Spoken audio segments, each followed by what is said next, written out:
You ask Tiger to calculate. This deals with finding the midpoint between 2 points.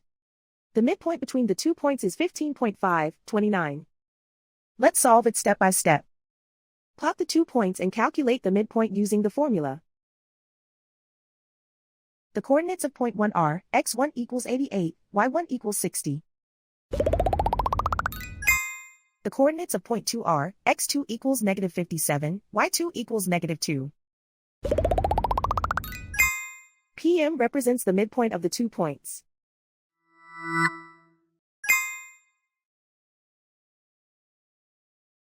Use the x values in the midpoint formula to find the midpoints x.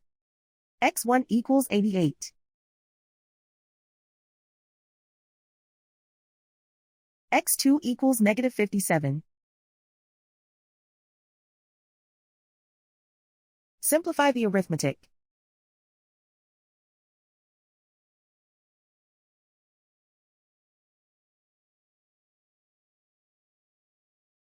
Use the y values in the midpoint formula to find the midpoints y.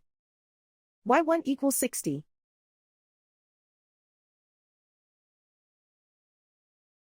y2 equals negative 2.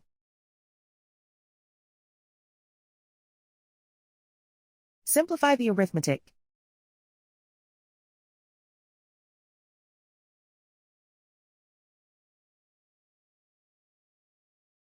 And so, the midpoint is 15.529.